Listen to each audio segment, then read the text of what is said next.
Fala galera do TNCast, tudo bem com vocês? Já estava com saudade de nós gravarmos aí, né? Hoje nós temos a presença ilustre aqui do nosso professor Samuel e a nossa querida aluna do segundo I, Maria Rita. Né? Olá, olá. Gente, eu estou muito feliz de retornarmos aí, estávamos de férias, né? As férias do meio do ano e retornamos aí com todo vapor. E já convidando o professor Samuel para bater esse papo, vai ser um papo da hora. Professor Samuel, uma honra muito grande ter você conosco aqui.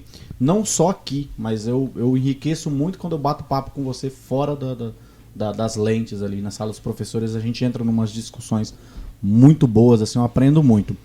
Eu queria, assim, fazer uma pergunta para você. Duas perguntas, assim, para a gente iniciar. Por que professor? Né? Por que professor?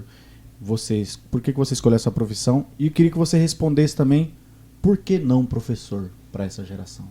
Que tanto foge não quero ser professor.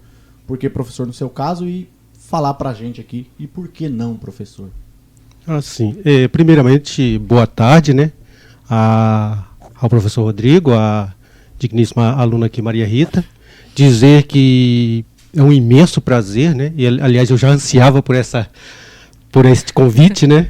Logo que o senhor disse que queria, né, montar esse podcast aqui na Escola 29 de Novembro, que gostaria que eu fizesse uma participação, eu falei, estarei participando com imenso prazer. E já tentando responder a pergunta do digníssimo professor Rodrigo, por que professor? Primeiro, pelo fato de que a profissão de professor é uma das profissões... É uma das profissões, a meu ver, que deveria ser mais valorizada em qualquer sociedade. A exemplo do que acontece nas sociedades outras, dos povos orientais, por exemplo, no Japão e tal, e que o professor tem uma consideração imensa, né? Uhum. Ele é tão considerado quanto o imperador e tal, tem todo um respeito, todo um trato, né, fino para com esse profissional. E assim, o professor...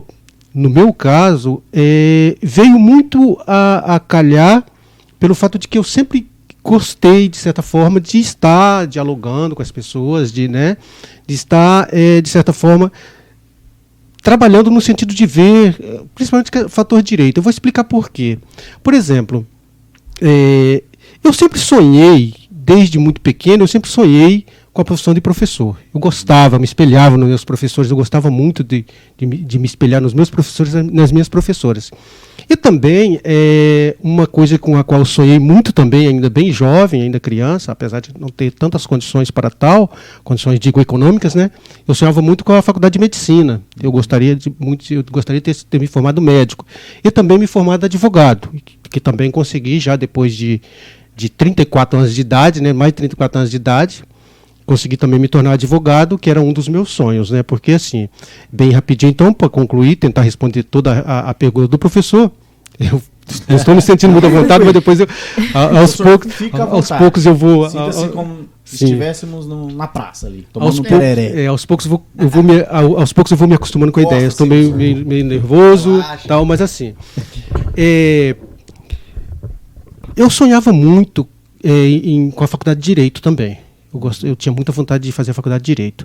Mas aí, eu concluí o antigo segundo grau, ainda na escola 13 de maio, aqui de Tangará da Serra, já pai do meu primeiro filho, que ele é nascido em janeiro de 1991. Janeiro de 1991, eu terminei a faculdade em 92. Quase da minha idade, eu sou de 92. Então, aí em 1992 eu terminei a faculdade, quando o professor Rodrigo nasceu, então, né?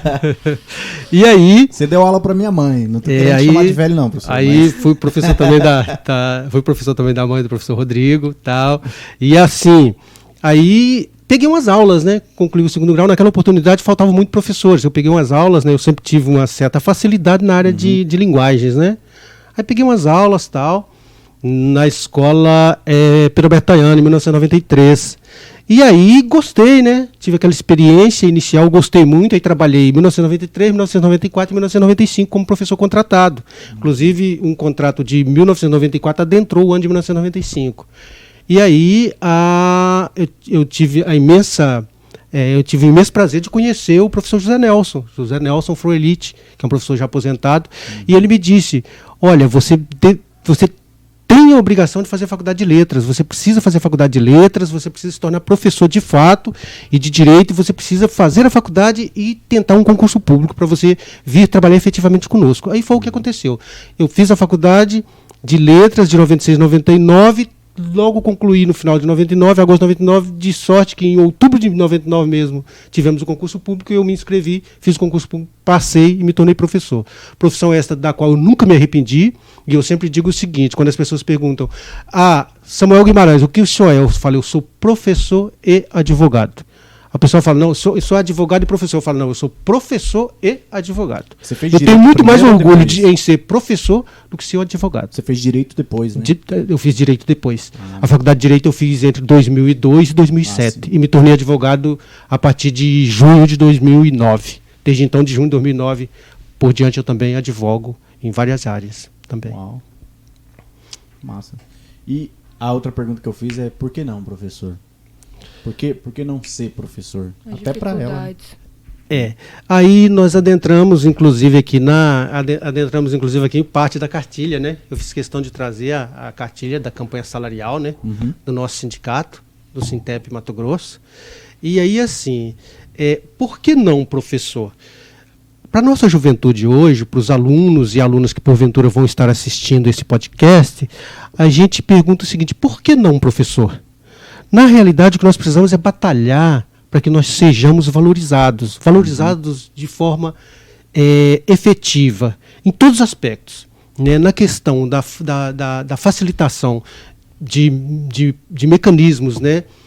De materiais com os quais nós possamos trabalhar esses alunos da melhor maneira possível, e também na questão bolso, na questão financeira.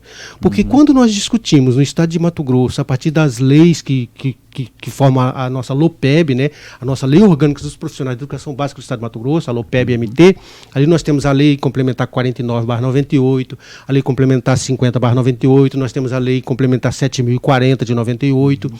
Essas leis todas, que compõem um livrinho que nós chamamos de LOPEB, a nossa LOPEB, essas leis trabalham a questão das valorizações do profissional da educação. Por exemplo, a educação no nosso estado, da forma como nós temos a nossa legislação, ela é pensada em uma espécie de tripé. Uma espécie de tripé. Né? Uma tripé que é carreira, valorização profissional, né? Carreira, valorização profissional e a questão carreira, valorização profissional e financiamento. Financiamento da educação, carreira e valorização profissional. Por exemplo, nós temos hoje, no estado de Mato Grosso, uma defasagem salarial da ordem de mais de 50%. Né? E eu acredito que um dos meus motivos e da minha ansiedade por vir aqui é fazer com que essa nossa juventude entenda o seguinte, que o governo do estado de Mato Grosso ele nos deve mais de 51%, oxalá já não nos deve uns 55%. Explico, por exemplo, nós temos a nossa Lei 510 de 2013, que nós garantimos a partir de 67 dias de greve com o então governador do estado de Mato Grosso, Silval Barbosa. E essa lei ela veio para poder tentar equiparar o subsídio mensal ou o salário mensal do trabalhador da educação com os servidores públicos outros, por exemplo, da CEPLAN, né, da CEFAS, da SECOM, das outras secretarias de Estado que são vistas pelos governantes do estado de Mato Grosso como as meninas dos olhos deles. Então, lá você tem, de repente, servidores públicos que têm bem menos, de repente, qualificação, né, que você, e às vezes com salários ou subsídios mensais, como a gente fala também, melhores do que nós, profissionais da educação. Sim. Então, com o fato do atual governo do estado de Mato Grosso vir desde 2019, 2020, 2021, 2022, deixando de acrescer aos nossos vencimentos 7,69% a cada ano, só aí nós temos uma defasagem de 30,76%. O não pagamento da nossa RGA desde 2019, que ele vem governando o estado, somava-se há pouco outros 21 e pouco por cento, quase 22%. Nós temos 2,19% que ficou ainda do ex-governador Pedro Taques. Então, pegando tudo isso, a gente chega aí na casa de uns 55% tranquilamente de defasagem salarial. Quem perde com isso? A sociedade mato-grossense. Só para concluir, para tentar fechar esse meu desabafo aqui. É uma espécie de desabafo. Quem perde com isso? A sociedade mato-grossense. Quem perde com isso é a Maria Rita, os demais colegas que estudam com a Maria Rita, todos os alunos da Escola 29 de Novembro, das escolas estaduais no município de Tangará da Serra e do estado de Mato Grosso. Por quê? Porque o que a gente sempre precisa estar lembrando, professor, e o senhor é testemunho de que eu sempre faço essa espécie de fala, é que nós, trabalhadores da educação e os demais servidores públicos da saúde e outros servidores públicos de outros setores que estão com defasagem salarial, nós não somos investidores em bolsas de valores, nós não negociamos em dólar, nosso dinheiro, nós não compramos dólares e não negociamos em bolsas de valores. O nosso dinheiro é o dinheirinho que aquece a economia, que gera um emprego para Maria Rita, que gera um emprego para o colega aqui, que gera um emprego para... Então, assim, porque a partir do momento que nós temos melhorias, nós vamos contratar o pedreiro, o encanador, o eletricista, o Faz pintor. Sentido, né? Aquece a economia, né? Sim, porque, na realidade, nós, servidores públicos, nós ajudamos a gerar empregos e rendas e divisas para todos os mato-grossenses brasileiros, país afora, né? Nesse sentido. Entendo. Minha mãe, por exemplo, ela trabalha, ela é empregada doméstica, né? Ela é do lar. E ela trabalha para acho que 2 professoras, limpa a casa, não trabalha assim por mês, fechado. Então, mas professora já no final de carreira. É o professor que vai contratar uma do lar, né, que vai contratar o jardineiro. Tudo é um efeito dominó, né? Sim, tudo é um efeito dominó, com certeza. Entendi. É verdade.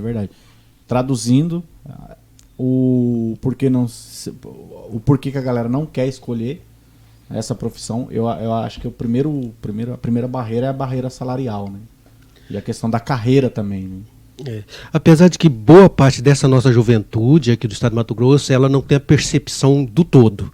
Porque quando se discutiu aqui no estado de Mato Grosso estas leis de carreira, e diga-se de passagem, as pessoas se iludem pensando que o estado de Mato Grosso é onde só tem onça, jacaré, leão, tem pessoas em outras partes do país que falam assim: ai, para Mato Grosso lá tem onça, o leão vai estar pegando as pessoas assim Isso na é rua. muito real. É uma visão completamente distorcida da realidade, porque o estado de Mato Grosso é um estado de exemplo para o restante do país. Nós, do estado de Mato Grosso, é que exportamos, eu gosto de utilizar essa expressão, me desculpe, mas eu gosto de utilizar a expressão exportar. Nós, do estado de Mato Grosso, é que exportamos para o restante do país o que hoje nós conhecemos como profuncionário. Esse curso que nós temos nos 4 cantos do país hoje, conhecido como profuncionário, é uma nova roupagem do nosso Arara Azul. Nós tínhamos um projeto aqui no estado de Mato Grosso que foi denominado Projeto Arara Azul, em homenagem à nossa Arara Azul aqui do Pantanal, da região aqui do nosso estado, né? Este projeto, ele foi criado para poder dar um up, né? Vamos utilizar essa expressão da língua inglesa, dar um up, a mais para este servidor, esta servidora, este servidor do portão da escola, que faz a merenda da escola, que limpa o chão da escola. Este servidor que quis, então, fazer um concurso para apoio administrativo, como é a nomenclatura, né?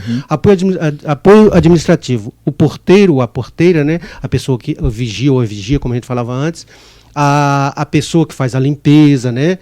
Dos prédios escolares, enfim, e quem faz a merenda. Esses são do apoio administrativo. E quem trabalha na secretaria da escola são os técnicos administrativos. Então, para esses trabalhadores, sempre a gente pensou aqui no estado de Mato Grosso uma espécie de um curso de formação para que eles pudessem melhorar em termos de melhorar na vertical e na horizontal, que é o que a gente chama de valorização profissional. Então, assim, a partir daí, pessoas de outros estados começaram a olhar para nós aqui em Mato Grosso. Aí a gente levou isso para o centro, né, do nosso país, para a capital federal. A questão do PSPN, que é o Piso Salarial Profissional Nacional, também isso foi embasado aqui na nossa realidade, aqui no estado de Mato Grosso. O estado de Mato Grosso pode parecer que não, muitas pessoas não sabem. E é bom até que essa juventude, que hoje faz parte das escolas do nosso estado, principalmente aqui da Escola 29 de Novembro, entender o seguinte, que quando nós discutimos piso salarial, carreira profissional, valorização profissional, a gente pensou isso em prol da sociedade mato-grossense. Isso não é só para nós que estamos agora para daqui a pouco sair, né, se aposentar. Isso é para essa juventude. Aí é preciso... hoje, quem entra na educação... esses jovens que estão entrando na educação a partir dos últimos concursos precisam entender isso. Nós estamos perdendo muito do que nós conquistamos. Por quê? Porque, infelizmente, e o professor me perguntava isso antes, já concluindo então essa minha fala, a gente perdeu muito daquilo que a gente tinha de ganho e a questão da desmotivação. Por que hoje muitos de nós, eu, por exemplo, não estou em sala de aula, eu estou adoentado. Por que muitos de nós hoje não estamos conseguindo mais demandar a praxis mesmo de sala de aula? Porque muitos de nós estamos sofrendo de um problema, professor, que está crônico hoje em todo o país, Rio de Janeiro, São Paulo, estive pesquisando, que se chama síndrome de burnout.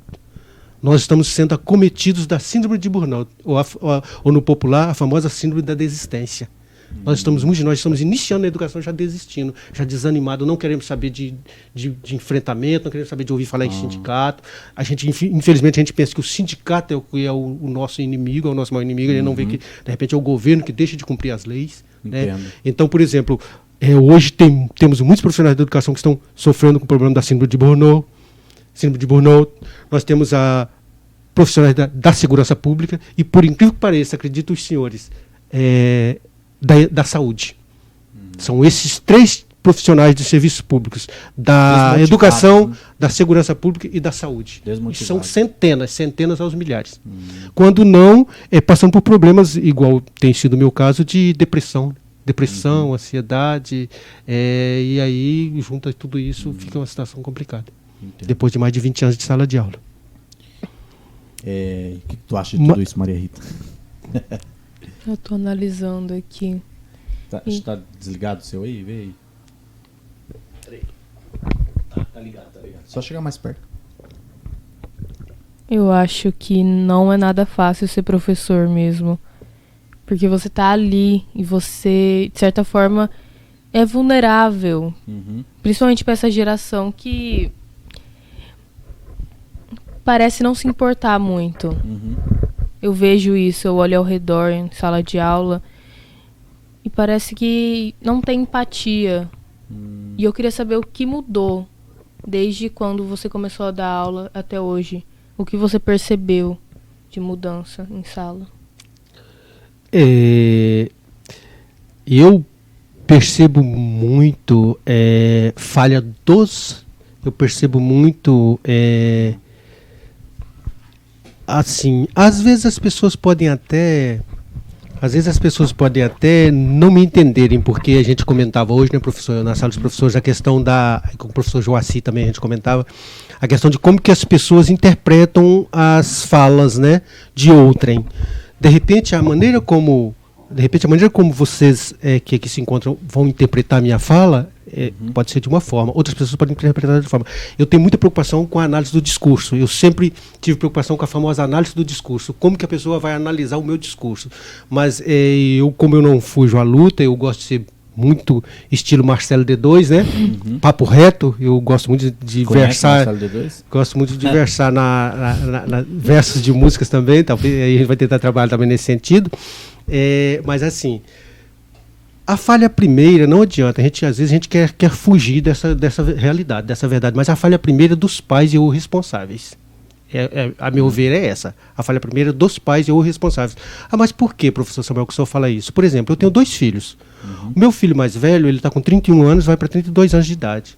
O meu filho mais novo está com 24 anos de idade, já se tornou advogado, já fez uma faculdade de Direito, se tornou advogado, conciliador do GCRIM e do GEC aqui de Tangará da Serra. GCRIM é Juizado Especial Criminal e o GEC é Juizado Especial Civil. Agora ele está lá em casa fazendo audiências online. Um jovem com 24 anos e ele já está com piso mais ou menos na faixa, o piso dele já está mais ou menos na faixa de uns 3 mil e poucos reais. Que da hora, hein?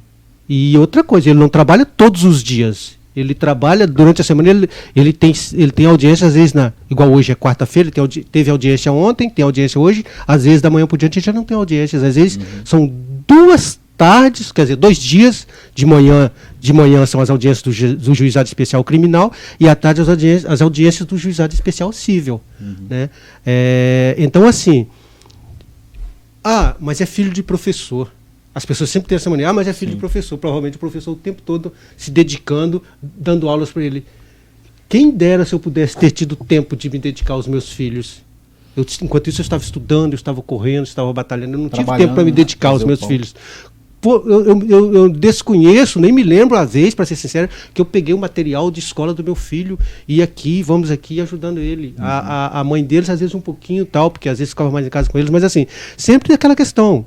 Também assim, meu filho, Da forma como você obedece teus pais em casa, você tem que obedecer desde o vigilante da escola, passando por aquela senhorinha que vai estar limpando o prédio escolar, aquela senhora que serve a merenda para você, professores, pessoal da secretaria, você tem que tratar com a mesma fineza, com a mesma fineza, com o mesmo respeito. Eu não quero que chegue reclamação aqui, né, para mim ou para tua mãe, de que você foi deselegante, foi deseducado no chão da escola. E meus filhos nunca deram problema nem para mim e nem para a mãe deles no chão da escola.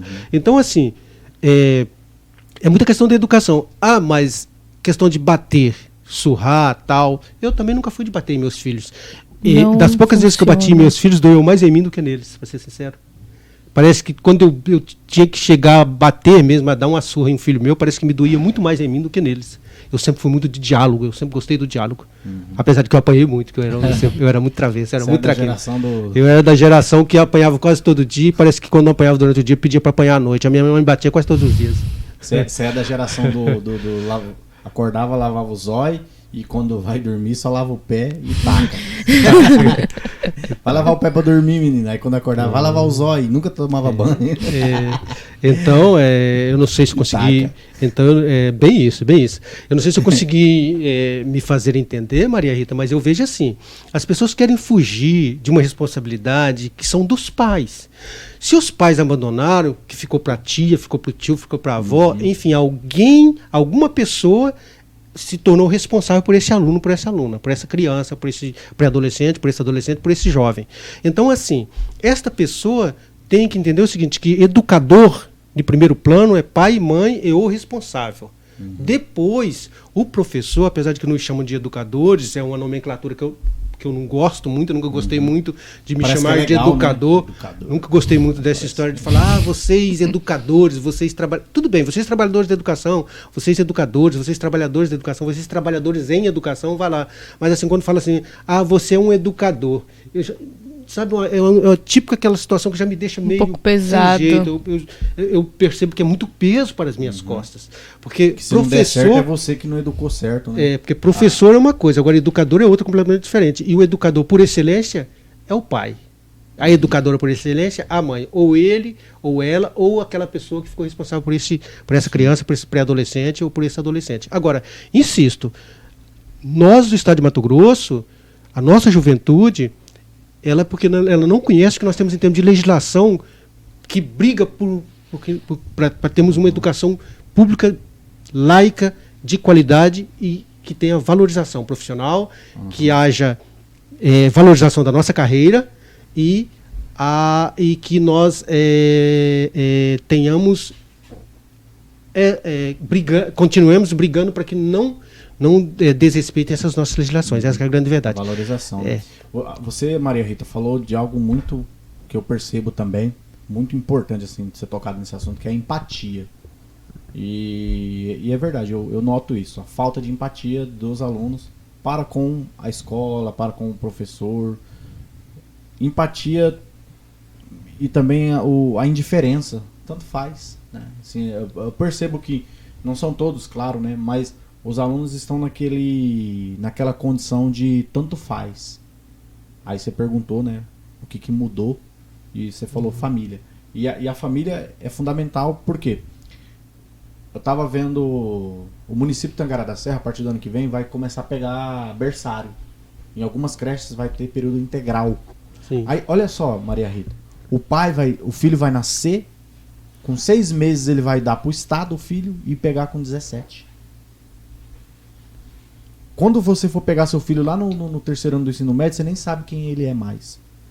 Porque ele passou mais tempo com a professora da creche, com a auxiliar da creche, com o professor na escola, com não sei quem do cursinho, com os amigos da rua, do que com a família em casa. Eu sei que tem as condições de ter que trabalhar e tudo mais, mas isso é uma coisa que a gente tem que analisar, as estruturas, né? O gastar tempo com os nossos filhos.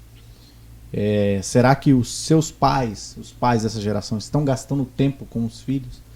Será que vale mais? A pergunta que eu faço será que vale mais o sucesso profissional, ganhar rios de dinheiro, ou se matar de trabalhar para ter uma condição relativamente boa, vale a pena conquistar tudo isso e perder os filhos? Eu vejo muito isso. os familiares, eles se sentam juntos, mas não estão conectados, estão no telefone, ou é aquela indiferença, sabe? Não conversa, não se olham, ignoram totalmente a existência um do outro. E isso é estranho. Eu imagino que para uma criança, para um adolescente, dói. Então a pessoa acaba descontando isso de alguma forma, e às vezes na escola, que é isso que acontece. E a gente tem o Emílio, da Jovem Pan, ele falou algo, uma fala dele.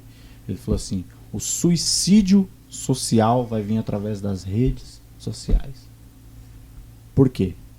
Porque a rede social é boa, é excelente, mas na rede social, no mundo digital, é um mundo que não existe. É um mundo irreal. E quando o jovem está lá naquele mundo, ele acredita que aquele mundo é real. E quando ele se depara com a realidade de ter que olhar nos olhos do pai, das pessoas que estão ao seu redor, ela não quer conviver porque choca. O mundo irreal das redes é diferente da realidade dele ali. Então há a frustração dele não conseguir ser ou conquistar aquilo que o mundo fictício está propondo para ele. E aí vem o suicídio social, onde as pessoas perdem a empatia, perdem o apreço pelo próximo, né? E se tornam individualistas. E a gente entra num sistema individualista. Por isso que a gente vê atrocidades e coisas do tipo. E isso reflete em sala de aula, com certeza. Com certeza. Uma discussão assim que prolonga um debate assim de forma bem complexa. Eu particularmente, eu vejo da seguinte forma, é uma questão complexa porque envolve N fatores, né? É uma questão muito complexa e envolve N fatores. Por exemplo, se nós pegarmos desde o berçário,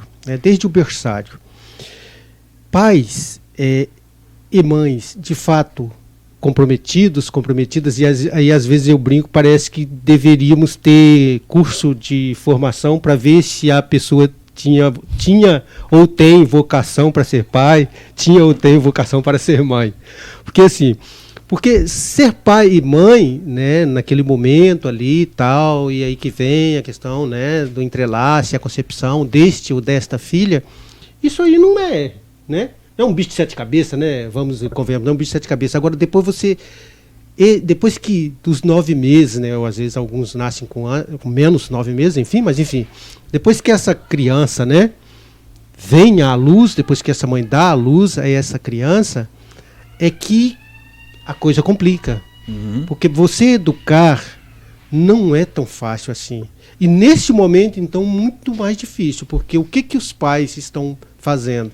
Eu concordo com o que a Maria Rita falou, com o que o professor falou, eu concordo.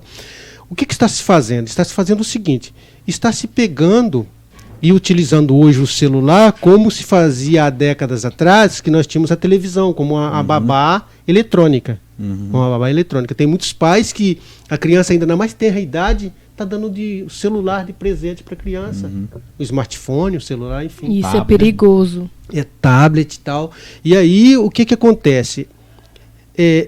Para poder de repente, tentar suprir aquele momento de ausência, né?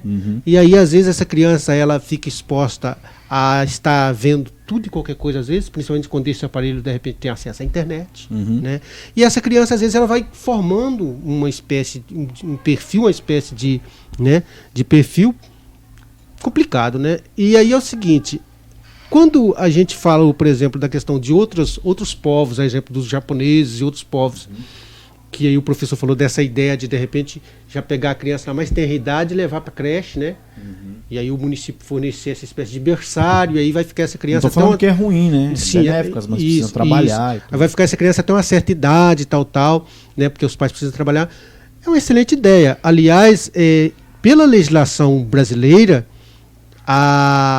essa fase inicial, quem teria que ofertar de creche é exatamente os municípios. Sim, né? Pela lei, né? Pela lei, essa primeira fase que a gente tinha que ofertar são os municípios. Sim. Só por que não ofertam? Por quê? Porque, de repente, o recurso que vem para isso, às vezes é insuficiente. Sim. Ou às vezes o próprio governo federal e os governos estaduais às vezes não canalizam recursos para esse tipo de demanda. Aí o município prefere deixar essa demanda, né, de berçário, de creche, né, para poder pegar essa demanda dos anos iniciais e anos finais do ensino fundamental. Agora, que é uma excelente ideia, porque alguns países fazem exatamente isso. Sim, né? sim. Principalmente os países né, os países dos povos da pele amarela, né? Os países de primeiro mundo? Os países de primeiro mundo tal fazem isso, né? E países outros. Porque quando a gente fala em exemplo de educação para o mundo, a gente pensa Suíça, Suécia, né? Nova Zelândia, Japão, Europa, né? os países Geral. europeus, né? Canadá, tal, enfim, Estados Unidos também de certa forma. Mas assim, nós no Brasil, infelizmente, a gente sempre assistiu e vamos continuar assistindo por muito tempo, me desculpa a franqueza, essa questão de brincar em investir em educação, brincar de investir em educação. Um número, por exemplo, eu não me lembro que ano que foi que o Brasil teve um PIB de 1 trilhão e 800 bilhões. 1 trilhão e 800 bilhões, eu não lembro que ano que foi. Que governo que foi, sinceramente agora não me lembro. Muito dinheiro, né? E naquela oportunidade, me parece que foi em 2014, se eu não me engano, por ali. Naquela oportunidade, se o nosso país estivesse investindo 10% em educação em nosso país, teria que se investir naquele ano 180 bilhões. 180 bilhões e se investiu 59 bi, não chegou a 60 bilhões. Entendeu? Teria que se investir naquele ano, assim, deixa eu tentar melhorar minha fala. Naquele ano, nós tivemos um PIB de 1 trilhão e 800 bilhões. Se nosso país estivesse investindo 10% do PIB, né, do Produto Interno Bruto Brasileiro, nós teríamos tido um investimento de 180 bilhões. E, em compensação, se investiu 59 bilhões. Quer dizer, se fosse para 60 onde bilhões, foi seria a esse terceira dinheiro, parte, então?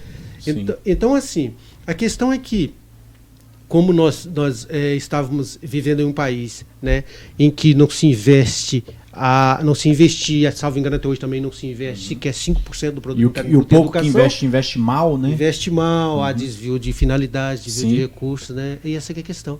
Porque podem perceber os países que passaram por guerras, quantos países nós temos aí, exemplos de países que foram dizimados, né, passaram por guerras, e aí alguém dentre eles, ou eles, de certa forma, decidiram, nós vamos investir de fato, né, em saúde, em educação, em saneamento básico, em habitação, geração de emprego e renda. Hoje esses países são países de primeiro mundo. Sim. Né? E assim, eu não quero ser hipócrita aqui, porque o fato do pai ter que colocar o filho na creche, né, o dia todo, é simplesmente pela situação de que os dois precisam trabalhar numa situação econômica ruim. Hoje os dois têm que trabalhar. E se pá, os três, né? Ou todo mundo, quando o filho já começa a ter idade, para poder dar conta da renda familiar, porque a situação atual não é uma situação boa. E, então, se nós tivéssemos uma situação econômica melhor, onde que os três não precisassem trabalhar arduamente, eu acredito que os pais teriam mais tempo para os filhos, né? Teriam mais um meio período que seja, ou não entregar, toma aí, Estado, que eu preciso trabalhar para te dar dinheiro e comer. Eu não estou trabalhando para ficar rico, eu estou trabalhando para sobreviver e você cuida dos meus filhos. É tipo isso, né? Eu sei que do jeito que eu estou falando é meio duro, assim, sei lá, mas é a realidade. Assim. É a realidade. Isso se reflete na raiva, entre aspas, que as pessoas sentem da própria nação, né?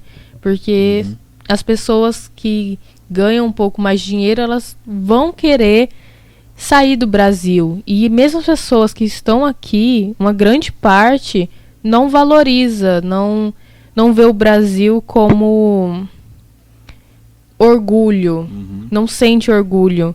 Não sente orgulho das músicas, dos autores, dos poetas. Não. É como se estivesse aqui só porque nasceu, mas se tivesse uma chance, ir embora. Verdade. Não valorizam o país. Aquele patriotismo, não patriotismo partidário, mas o patriotismo de eu nasci aqui, quero continuar aqui, quero mudar e melhorar aqui. Melhorar. Verdade, boa observação. Por que será, professor, que a galera... na realidade... A síndrome do vira-lata, quem que faz? Nelson Rodrigues, né? A gente... uma das questões que eu vejo seríssimas em nosso país é essa questão que a Maria Rita acabou de falar, né? O professor ainda complementou também. As pessoas precisam entender o seguinte, que um país igual o nosso país, o Brasil ele é um país riquíssimo. Uhum. O Brasil ele é riquíssimo. O Brasil ele tem diversas matizes ou matrizes, enfim, de riquezas, né? Por exemplo, nós temos o segundo maior reservatório de água doce do mundo é o nosso país. Uhum. Nosso país possui a segunda maior reserva de água doce do mundo. O nosso país tem diversos tipos de riquezas. Agora, agropecuária. Agropecuária é um país rico em minérios, né? É um país rico, um país rico em minérios, é um país rico em recurso hídrico, é um país rico na questão pecuária, agricultura, é um país rico na questão da flora, né? A nossa flora. Uhum. O quanto que o estrangeiro vem retirar aqui da nossa Amazônia, né? Uhum. Da nossa flora.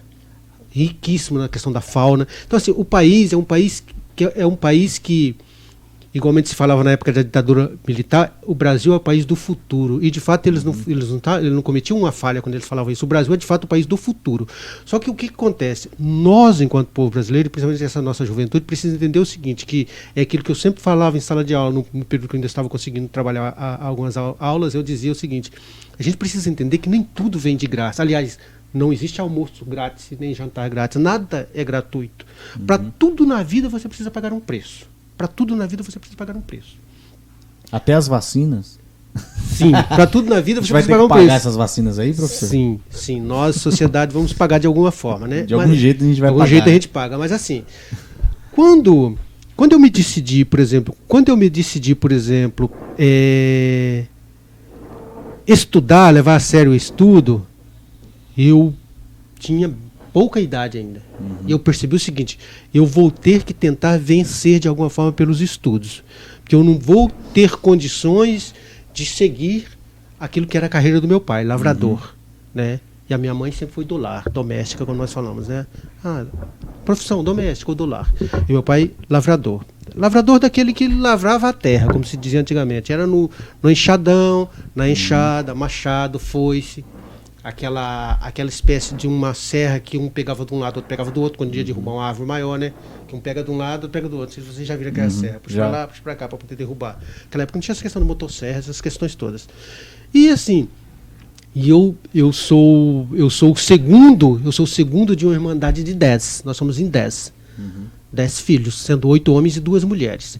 E o meu pai faleceu em 2000, ano que eu assumi o concurso público aqui no estado de Mato Grosso, faleceu 14 de dezembro de 2000, e a minha mãe perdeu as 2 vistas no início da década de 90, e de lá para cá ela não enxerga mais. Perdeu as 2 vistas em definitivo, não enxerga mais, mas assim, continua viva. E meu pai, infelizmente, partiu primeiro que ela. Mas assim, eu sempre tive fome, sede de conhecimento, sempre. Eu sempre tive fome, eu sempre tive sede de conhecimento. E devido a isto, eu concluí o meu antigo primeiro grau em 1982. Olha onde está 1982. 1982. Eu terminei o meu primeiro grau ainda morando em Rondonópolis. E em 1984 eu fui para o Exército, contra a vontade. Eu não queria servir o Exército de forma alguma. Eu fui contra a vontade. Falou para tu ir? Não, o era pessoal, obrigatório. Não é que era obrigatório. Teria como você ser dispensado, mas assim, dependendo da situação, eles seguravam, eles não dispensavam. Então, em 1982, eu terminei o antigo segundo grau, hoje que a gente chama de ensino fundamental, o antigo primeiro grau, hoje ensino fundamental, 1982. Passou o ano de 83, não consegui estudar, porque tinha que trabalhar às vezes, ajudar em casa, trabalhar. Me tornei arrimo do lar muito cedo. Meu irmão mais velho, eu e o outro irmão. Arrimo, ajudar o pai em casa. Arrimo como se tivesse família, né? Como se fosse chefe de família. Arrimo também de família, me tornei arrimo de família aí. Era o meu irmão mais velho, eu e o outro irmão. Aí depois que vem a primeira irmã que nós temos, de 2 irmãs que nós temos, dos 10 todos. Aí o que acontece? 83 não estudei. Em 1984 eu enfim, né? E aí me alistei e fui servir o Exército. Não que eu quisesse, né? O senhor se lembra da experiência? 1984, serviu o Exército. Não que eu quisesse. Aí veja bem, eu fiz de tudo para ser dispensado, porque naquela época eles pagavam algo em torno de um salário mínimo, para o recruta, né, para o soldado. Era coisa de meio salário mínimo, na realidade. Coisa de meio salário mínimo ou menos ainda que meio salário mínimo naquela época, 1984. O que acontece? Eu tive a oportunidade, por exemplo, enquanto estava no Exército, de fazer CFC, curso de formação para cabo, ou CFS, curso de formação para sargento. Só que eu não quis fazer. Insistiram para que eu fizesse, mas eu não quis fazer. Eu não queria servir o Exército, não era aquilo que eu queria. Aí eu saí no 2º Baixão em 1985, e aí, naquela oportunidade, me convidaram para entrar na Polícia Militar. Né? Aquela época, para entrar na Polícia Militar era prático, era só você querer entrar, porque a maioria das pessoas não tinha estudos. Então não precisava de concurso. E eu tinha o 1º grau completo, hoje ensino fundamental. Aí, mesmo assim, não quis. Por quê? Porque não era o tipo de carreira que eu queria, né, na realidade. Aí, continuei, depois voltei. Isso em que cidade?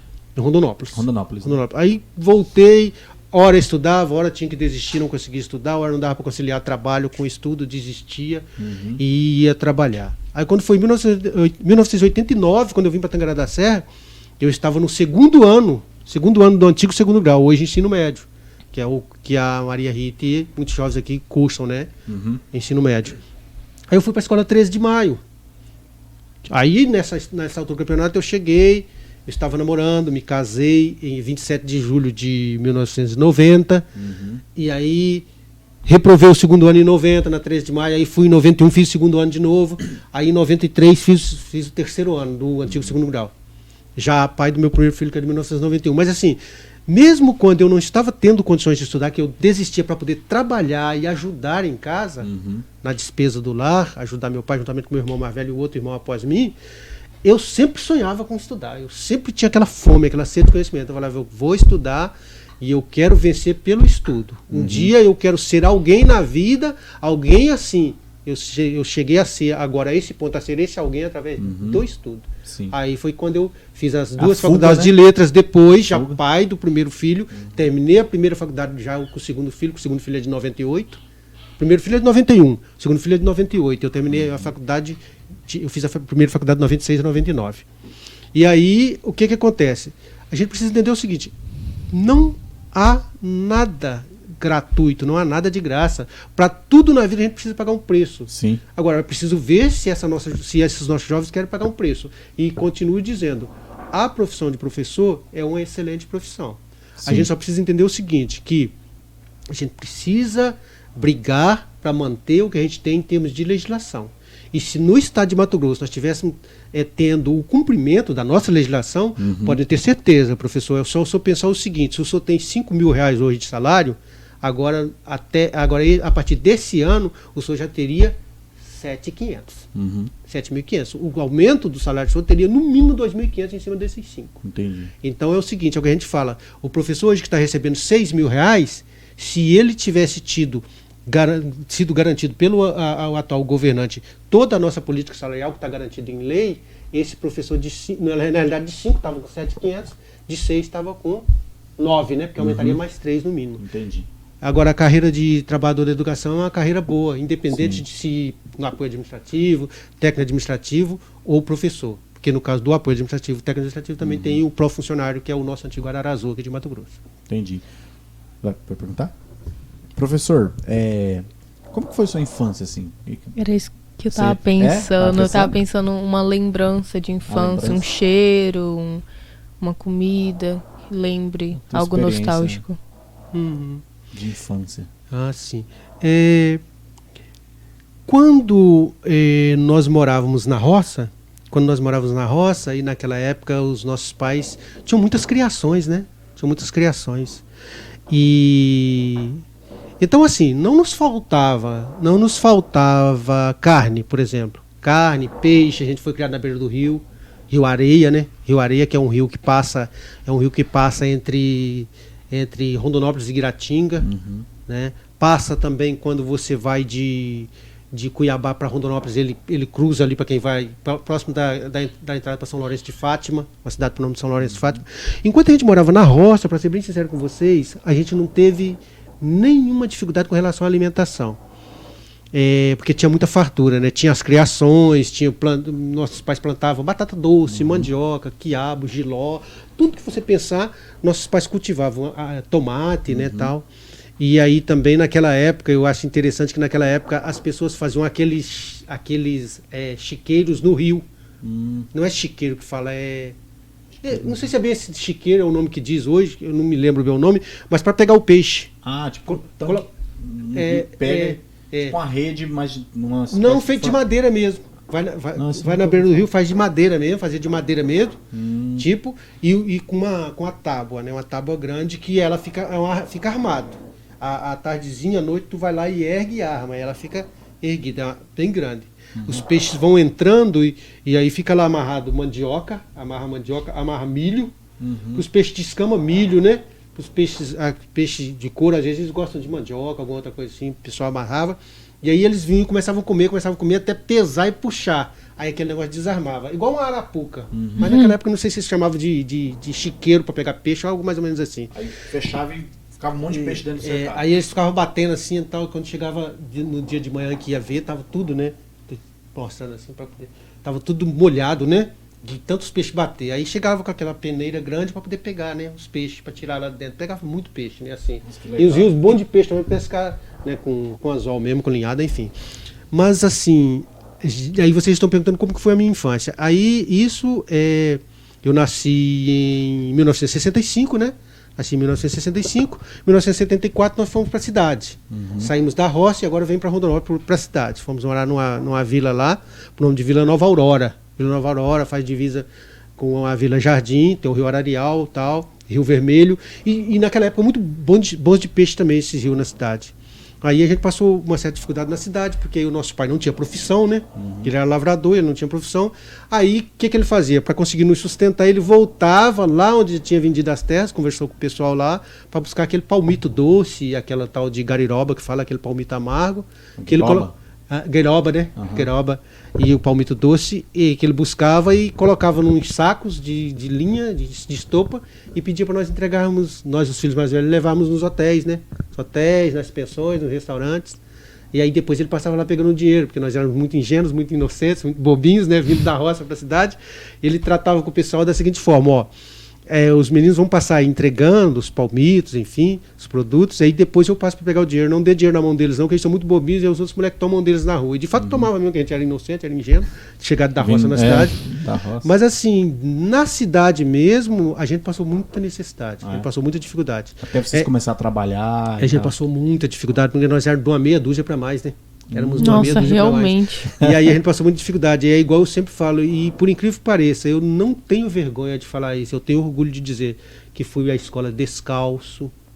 Fui à escola descalço muitas vezes. Que fui à escola com uma camisa de um tecido, que eu não sei se naquela época eles chamavam de tecido Volta ao Mundo, que o nosso pai comprava pegando de um canto, aqui lá no outro canto, a nossa mãe cortava para poder fazer as nossas camisas para nós irmos para a escola.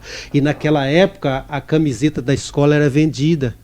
A camiseta padronizada da escola era vendida. Estou falando da realidade da escola Adolfo Augusto de Moraes, na Vila Aurora, lá em Rondonópolis. E como nós não tínhamos condições de comprar, nós éramos tidos como carentes, né? Pela lei, nós éramos tidos como carentes.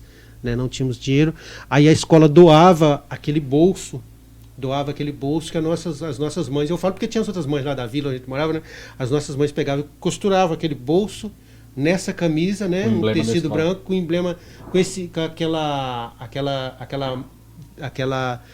frase em latim, né, virtute plusquam auro. Aquela frase em latim, virtute plusquam auro. Tem o brasão, né? Tem o brasão e a frase em latim, virtute plusquam auro. E nós éramos isentos também de pagar taxa escolar, porque naquela época a escola pública aqui de Mato Grosso ela era paga de alguma forma. Os pais e mães mais abastados pagavam a taxa escolar todo mês. Aí nós éramos isentos de pagarmos as taxas escolares e não éramos obrigados a comprar camiseta, porque as nossas mães faziam a camiseta então com tecido branco, né? E a escola nos doava. Tinha merenda escolar? A escola nos doava aquele bolso com a frase virtudes plusquam auro. Na realidade não existia merenda escolar, né? Vocês levavam de casa? Na realidade era uma situação tão difícil, e isso não era só em Mato Grosso, era em todo o país, né? A gente não tinha merenda escolar. A gente não tinha livro didático. É igual a gente fala hoje, né? Por exemplo, o nosso aluno hoje, ele de repente, ele tem o livro didático, ele tem a merenda escolar, às vezes ele desfaz, não valoriza o livro didático, não valoriza o material apostilado, às vezes não dá a mínima para a merenda, não valoriza, mas é que, às vezes, a nossa juventude hoje não tem o conhecimento da luta que foi para nós, povo brasileiro, garantirmos aí a merenda escolar, garantirmos o livro didático, né? E nós não tínhamos nada disso. Eu me lembro que, porque assim, inclusive agora, como eu estou com esses problemas de saúde, esses problemas de depressão, o médico disse assim: professor, o senhor precisa parar de tomar café. Eu falei, depende de como parar de tomar café. Como o senhor quer dizer, depende como parar de tomar café. Não, o senhor não pode tomar café mais de forma alguma. Eu falei, olha, o senhor vai me desculpar, doutor, mas na primeira hora da manhã eu não vou deixar de tomar café, porque eu sou viciado em café. Eu fui criado e tratado com café. Desde que eu me conheço por gente, eu tomo café. Mas chá. Assim, o meu café é só aquele café da manhã. Eu tomo café... Tomei café ontem de manhã, tomei hoje de manhã, tomo café amanhã de manhã, e assim, eu não tenho vício de tomar café a todo instante, né? E aí, por que eu estou falando dessa questão do café? Porque eu me lembro que às vezes eu estava sentindo uma dor de cabeça tremenda em sala de aula, eu estava lacrimejando, chorando, aí a professora às vezes falava assim, mas menino, meu filho, que problema é esse? O que você tem? Eu falo assim, eu estou com muita dor de cabeça, a professora. Ela falava assim, mas por quê? Ah, porque eu não tomei café. Ah, mas como não tomou café? Porque não tinha café em casa, professor. Falando, então vai embora e amanhã você volta. Então, assim, eu tenho orgulho de dizer, eu não tenho vergonha de falar, eu já fiz esse depoimento várias vezes em sala de aula com alunos e alunas. Eu fui para a escola descalço, com a calça de tergal pegando frango do meio da canela para o joelho, porque não é porque a calça encolheu, é para você que está esticando, você está crescendo. E o tergal é uma espécie de tecido que eu não sei se vocês já conheceram o tergal. Não estica não é igual essas calças com elastano, não. Ele não estica de jeito nenhum. É aquilo ali. Aí tu está crescendo, então assim, aquela calça de tergal pegando frango, marreco, galinha, papagaio, do meio da canela para o joelho, descalço, a camisa, como a gente brincava muito, corria na quadra e tal, a camisa com o tempo aquele tecido encolhia no corpo, e aí mais de meia dúzia de vezes que nossas mães lavavam aquelas camisas, elas encolhiam, aí você fazia um movimento mais brusco, rasgava de cima a baixo. Nem por isso a gente deixava de ir à escola, a gente continuava indo à escola com essas roupas rasgadas, tal, descalço. Preconceito a gente sofreu demais, né? Preconceito a gente sempre sofria demais, né? A gente sempre sofria preconceito pelo seguinte, porque e uma das coisas que me fez também sonhar com a carreira de professor, é até bom falar isso, porque eu me lembro que a época que eu estudava lá, quem é que comprava as casas? As casas da Coab. As casas da Coab, igual tem Coab Tarumã, aqui em Tangará da Serra, tinha Coab Velha, Copa Rondon, Copa Lisa, lá em Rondonópolis tem a Coab Colina Verde. Quem comprava essas casas nessas Coabs naquela época, na década de 80? Eram os professores. Eram os professores, eram o pessoal das polícias, era o pessoal da saúde pública, mas professores sob maneira, porque no estado de Mato Grosso já se chegou a efetuar pagamento de 14 salários mínimos. Sabe quem fala isso? Aquele professor que fez concurso para a Politec aqui, um professor Adavilson Parpinelli. Ele faleceu. Professor Adavilson Parpinelli. Ele faleceu, né? COVID, né? Que pena. Faleceu. Foi um que infelizmente faleceu com Covid. Ele disse que quando ele chegou aqui no estado de Mato Grosso, que ele tinha terminado a faculdade só com a graduação, sem especialização, sem pós-graduação, sem especialização nenhuma. Eram 14 salários mínimos que o professor recebia nesse estado de Mato Grosso. A maioria das casas de Coab, quem comprava eram professores. Inclusive, quando você vai analisar, pode fazer uma pesquisa aqui na Coab Tarumã, aqui em Tangará da Serra. Maioria daquelas casas ou são de professores, ou são igual o caso da Cidinha, que é uma conhecida da gente, que se aposentou. Ela era técnica administrativa na Escola Bento Muniz. Ela tem casa, ela tem casa lá da Coab Tarumã, que ela comprou quando lançou a Coab. Então, assim, nós só precisamos entender que a gente precisa voltar ao primeiro amor. Vamos dizer assim, então, vou utilizar essa expressão, a gente precisa voltar ao primeiro amor. Qual é o primeiro amor?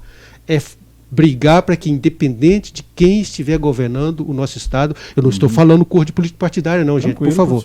Quem estiver governando o nosso Estado, garanta o cumprimento das leis. Sim. Quem estiver desculpem, gente, eu tô muito nervoso hoje. Vai engraçado. Vai.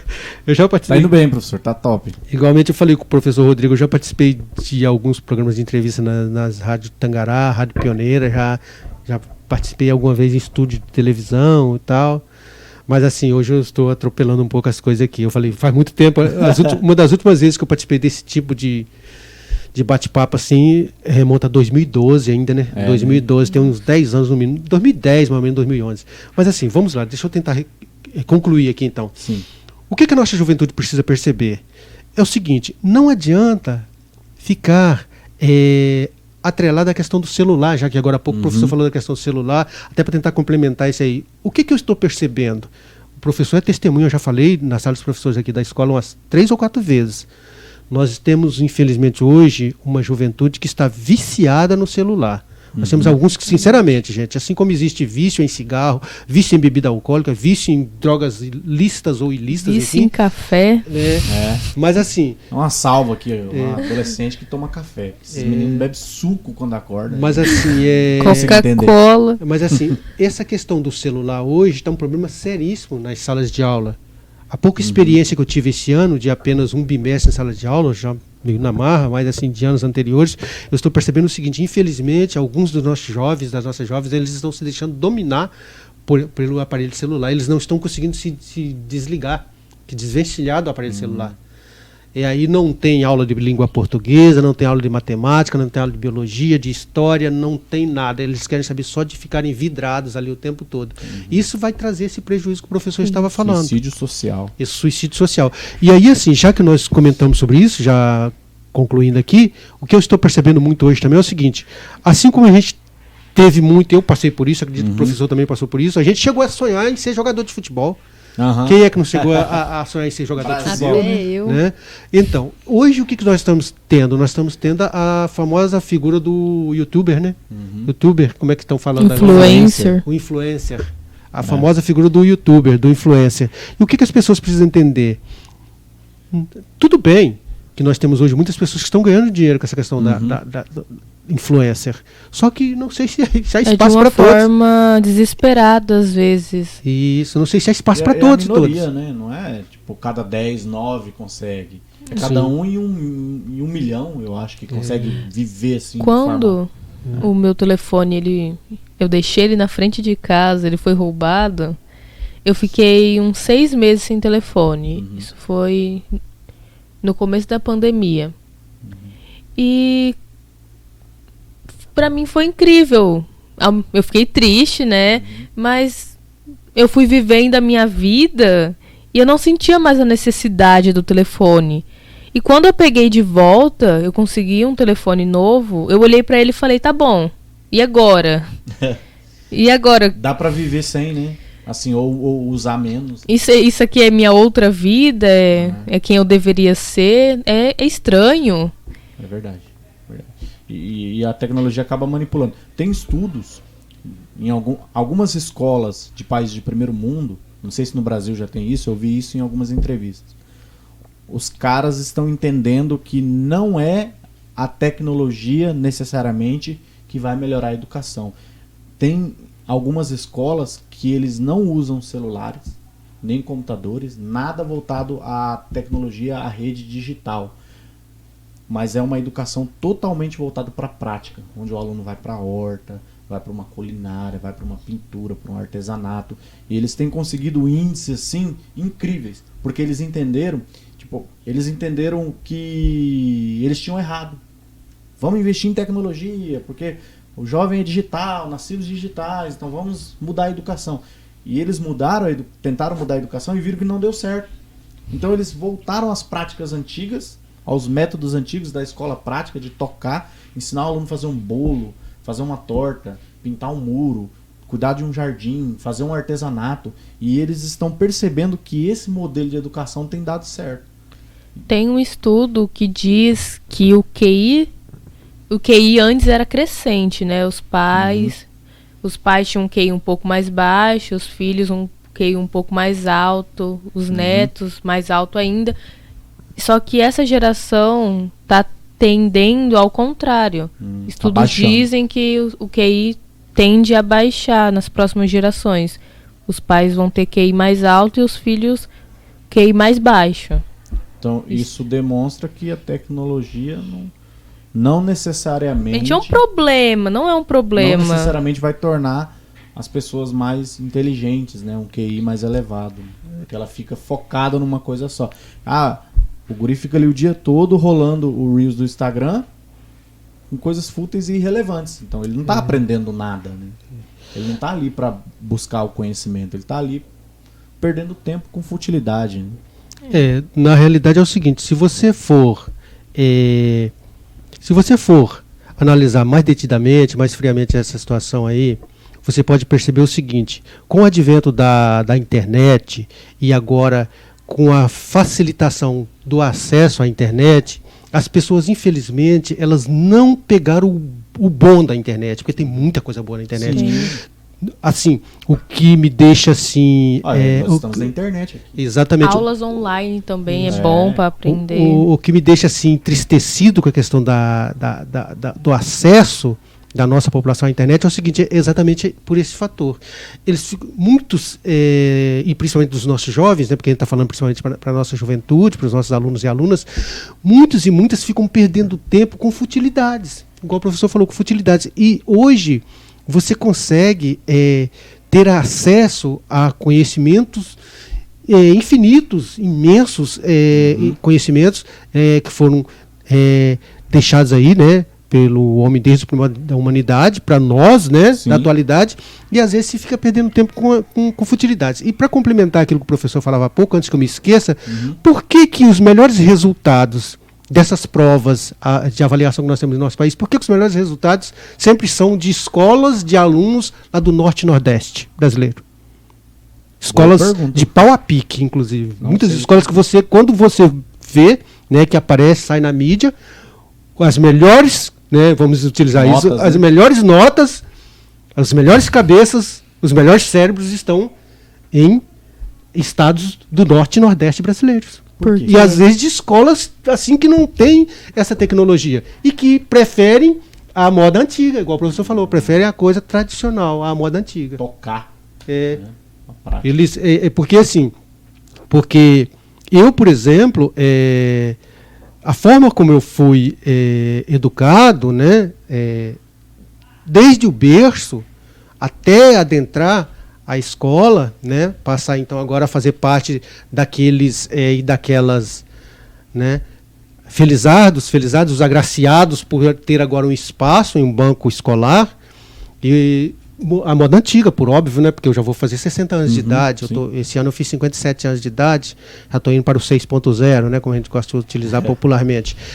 Sempre foi dessa forma.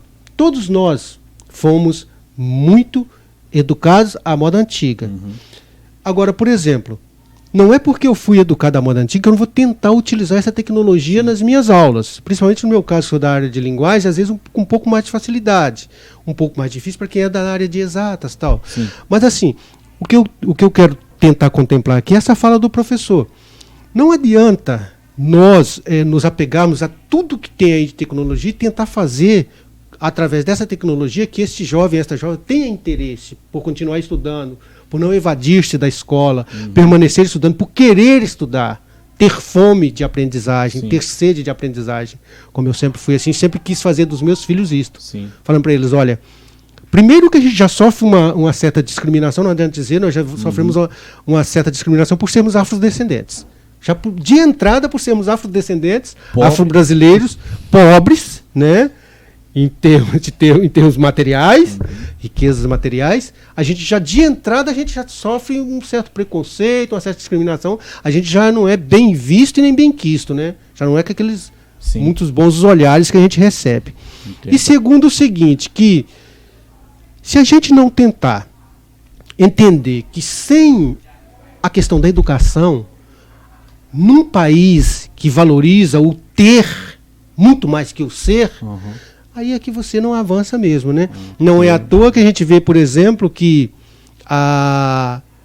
quando você vai analisar esses e estas que às vezes são os que se destacam, principalmente não estou desmerecendo as outras regiões brasileiras, mas principalmente Norte e Nordeste, você vai ver que é uma pessoa sofrida.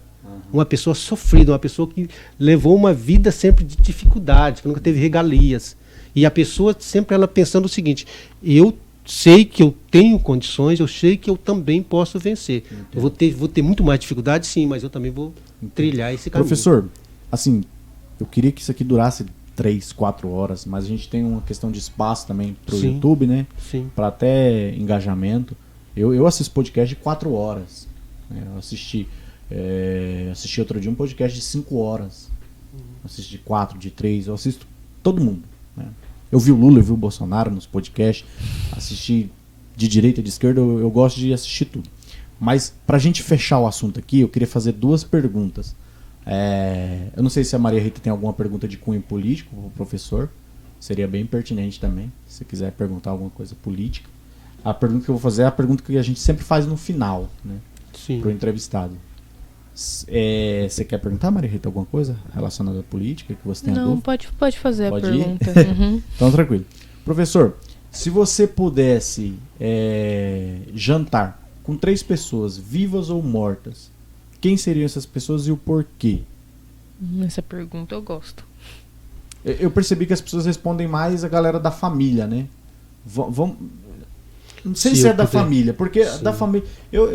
No lugar, entre jantar com Martin Luther King e minha esposa, eu prefiro jantar com a minha esposa, né? Então, sim. fora a família, porque é a que vem primeiro na nossa vida. Alguém fora do seu ambiente familiar. Jantar, trocar uma ideia. É uma pergunta muito, mas muito difícil, hein, professor? Porque aí a gente ia elencar aqui 1, 2 ou mais de 3 pessoas, né? Vivas ou mortas? Quem seriam e por quê? 3 pessoas vivas ou mortas. Com as quais eu gostaria de sentar para tomar um vinho, para um jantar. São muitas. Eu gostaria, sinceramente,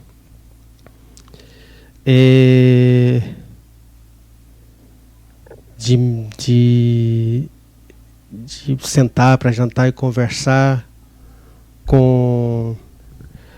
Vou começar por uma mulher, Mercedes Sosa, que é cantora e compositora argentina, instrumentista, né? Ela tinha todo o engajamento político, social nas músicas, nas apresentações dela. Já faleceu, né? Faleceu recentemente, Mercedes Sosa. Eu gostaria de ter o prazer de sentar para jantar juntamente com Oscar Niemeyer. Oscar Niemeyer, arquiteto JK, né? do PCB, do Partido Comunista Brasileiro. Um gênio, né? Um gênio. À frente do tempo, cara. Isso. E aí eu gostaria também de sentar e jantar. Eu não vou poder pegar os 2, mas eu gostaria de dizer o Martin Luther King e o Mandela. Que fosse um deles. E aí é uma pena, tem outras mulheres aí grandiosas na história também da nossa história brasileira, a mesa e cabe ele na também. História, na nossa história. Eu jantaria com o Luther King. A nossa história e do exterior também. Mas assim, o porquê? Quando a gente para analisar, por exemplo, o que foi a perseguição político-partidária em cima do Mandela, né, do Nelson Mandela. Eu assisti o filme. Nelson Mandela, e a humildade da pessoa dele, né, após sair e tal, né, de não ficar de não perseguir as pessoas, né, a partir do momento que ele galgou aquele espaço político, né, tal, né. Então, assim, a humildade, o caráter do Nelson Mandela, e da mesma forma o Martin Luther King, né, para achar de certa, são mártires, tal, o Martin Luther King. E Oscar Niemeyer. Eu tenho uma admiração sem tamanho pelo Oscar Niemeyer. Porque, assim, uma pessoa, né, juntamente lá com aquele Lúcio Flávio e outras pessoas, ele sempre teve assim, meio que à frente do tempo, e durante todo o tempo ele sempre foi, de certa forma, sempre se tentaram cooptar ele, né? Cooptar ele, mas ele, durante toda uma vida, foi socialista, brigou pelo socialismo, sempre pensou na questão dessa desigualdade em nosso país, sempre discutiu a respeito, né? E tantas outras pessoas. A Mercedes Sosa, uma grande cantora, né? Compositora argentina, uma grande voz da Argentina e do mundo todo, né? Ficou conhecida em todo mundo. O engajamento político-social daquela mulher é coisa de tirar o chapéu. Então, assim, nossa, como eu gostaria demais de ter tido a oportunidade de me sentar para um jantar, para tomar um vinho com a Mercedes Sosa, com o Martin Luther King, com o Mandela e com o Oscar Niemeyer, né?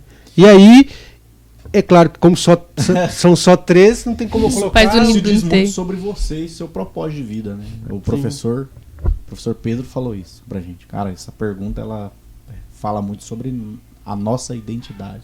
Você para pra pensar, né? Que as pessoas que você traria pra mesa, vivas ou mortas, tem a ver com a sua formação, com o seu projeto. Sua forma de pensar. Exatamente, sua forma de pensar. A outra pergunta pra finalizar, aí depois dessa pergunta, você deixa um recado pros jovens aí, tá? Deixa um recado pra galera, uma mensagem sua, assim, pro 29 aí. Sim. A pergunta é o seguinte: qual conselho que o Samuel de hoje daria pro Samuel lá dos anos 2000? Ou Samuel da adolescência, assim, de juventude? Tipo, voltando 20 anos atrás, que conselho? Tudo aquilo que você percorreu, qual conselho você daria? Samuel do passado.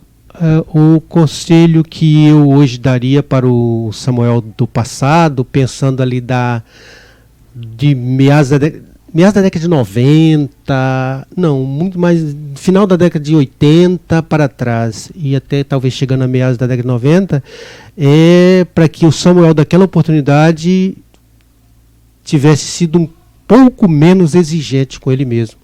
Porque talvez se aquele Samuel daquela época não fosse tão exigente, esse Samuel do presente momento talvez ele tivesse um pouco mais de saúde, né? Tivesse um pouco mais de gás, um pouco mais de disponibilidade, porque eu acredito muito, hoje, né, eu acredito muito mais ainda, que você vai pagar um certo preço, né, por adiante, né, mais lá adiante, pelo que você faz hoje. Então, de repente, você exija de você, mas não tanto a ponto de te prejudicar no futuro, principalmente para a questão da tua saúde, porque infelizmente eu sempre tive essa questão, já concluindo a resposta, professor, eu sempre tive essa questão assim, de ser muito exigente para comigo mesmo. E isso eu acredito que tem me trazido muitos prejuízos agora, aos meus 57 anos de idade. Eu nunca aceitei a errar, eu nunca gostei de errar, eu não gosto de errar. É claro que todos nós erramos, mas eu sempre exigi muito de mim. Exigir é bom, mas de repente é bom que você entenda que você é um ser humano, que você tem uma estrutura, que você é um universo, que às vezes as transformações, as mudanças que você queria para o anteontem, não aconteceu no anteontem, não aconteceu no ontem, não acontecerá hoje, não acontecerá amanhã e não acontecerá depois de amanhã. Oxalá quando isso acontecerá. Então, assim, eu cobrei muito de mim e penso por ter cobrado muito de mim, hoje eu pago um alto preço por causa disso. Os senhores são testemunhas que às vezes eu faço alguns desabafos aí na sala dos professores, o pessoal às vezes não entende muito, mas é porque já não estão me conhecendo nesse momento, né? Pessoas já não me conhecem. Quem me conhece há mais tempo sabe que né? Entendo. É bem eu isso. Te conheço de ouvir falar, eu te conheço da minha mãe falar. Ela falou muito já de você. E eu fico muito lisonjeado, eu fico muito agradecido de ouvir o professor falar que ela fala essas coisas sobre mim. E para terminar, professor, dá um recado aí pra galera. A Maria Rita quer fazer alguma pergunta? Desculpa, Maria Rita, perdão. Uma vez eu disse pra minha mãe, ela também sofre com esses problemas, que eu acredito que enquanto a gente ainda está vivo e respirando, a gente tem uma oportunidade de melhorar, sabe? Porque eu acho o senhor muito inteligente, eu admiro isso quando o senhor dava aula lá na sala. O senhor trazia conteúdos assim que fugia daquele coisa monótona, sabe, das aulas. O senhor trouxe Shakespeare para nossa aula. E eu acredito que enquanto a gente tá vivo, a gente pode batalhar sobre isso. E que mesmo que seja difícil, a gente ainda tem uma chance. Era isso que eu queria dizer. Eu agradeço imensamente essa tua fala, Maria Rita. E assim, eu infelizmente aquilo que eu quis para mim e para os meus, de repente não era bem o que os meus queriam, né? Porque, por exemplo, eu falei de um filho que agora com 24 a 25 anos já se tornou advogado, que é conciliador aqui em Tangará da Serra e tal. Inclusive, depois de amanhã, quinta-feira, ele vai a Campo Grande para fazer concurso, que ele está se preparando para concurso da magistratura. Recentemente ele foi também, né, já saiu umas 2 vezes. Depois de amanhã, quinta-feira, ele vai a Campo Grande para fazer um concurso da magistratura, que ele sonha com concurso de juiz, né? Juiz de direito. Então, assim, para o meu filho mais velho, eu sonhava para ele algo, mas ele não quis, por exemplo. Ele também conseguiu uma bolsa para fazer a faculdade de farmácia, a bolsa integral pelo ProUni. E esse mais novo também fez o concurso de direito, bolsa integral pelo ProUni. E às vezes assim, pelo ProUni, bolsa integral. Parabéns, eu me esqueci de dizer isso. E o mais velho, infelizmente, brincou 5 semestres, ficou 2 anos e meio, não levou a faculdade a sério, desistiu, enfim. Mas hoje ele faz o que ele quer, que ele gosta de fazer drinks, trabalhar de garçom, tal. Ele maneja bem essas questões aí. E o mais novo foi adiante. Mas assim, o que acontece? Eu ainda mesmo assim, eu não fiquei satisfeito. Eu gostaria muito que ele tivesse feito a faculdade. Falava para ele, são milhões e milhões de jovens nesse país nosso que de repente sonham com a faculdade de farmácia. E você está jogando a sua oportunidade fora, jogando pela janela. Enfim, é nesse sentido. E aí, assim, que bom, enquanto há vida, há essa questão do querer, né? Do sonhar, do querer. E aí eu gostaria, já finalizando então, de deixar o seguinte recado para a juventude, né? De estudantes aqui da Escola 29 de Novembro. É preciso, né, querer. É preciso querer. É preciso pagar um preço. Não adianta, nada vem de graça. É preciso querer, é preciso pagar um preço. E aí eu encerro então com aquela frase, né? Uma das frases, porque eu sou metido a frasista também. Eu elaboro algumas frases, sabe? Eu gosto sempre de, todo início de ano, colocar na lousa a seguinte frase: o caminho em busca do conhecimento é cheio de galhos, pedras e espinhos. Se quer escolher as flores e os frutos, é preciso percorrê-lo até o fim. Reticências. Que esta é uma das frases na qual eu preferi não colocar ponto final. Preferi colocar reticências, até pensando no grande pensador e filósofo Sócrates, que diz o seguinte: a única coisa que sei é que nada sei, tenho muito que aprender. Uau! Parabéns, professor. Muito obrigado. Valeu, eu que agradeço aí, tá? Agradeço imensamente aí. Só peço desculpas pelo nervosismo, sinceramente. Nada, foi incrível. Além de nervoso, eu estou tentando aprender a usar esse negócio aqui também. Tem recente essa coisa que eu acredito que vocês perceberam que está me atrapalhando também. Professor, eu acredito que valeu a pena a sua vida, está valendo a pena e vai valer. Sim, sim. A minha mãe fala de você até hoje, e não é só a minha mãe. Você marcou, está marcando e ainda vai marcar. Sim, não foi em vão, tua vida, tua luta, não foi.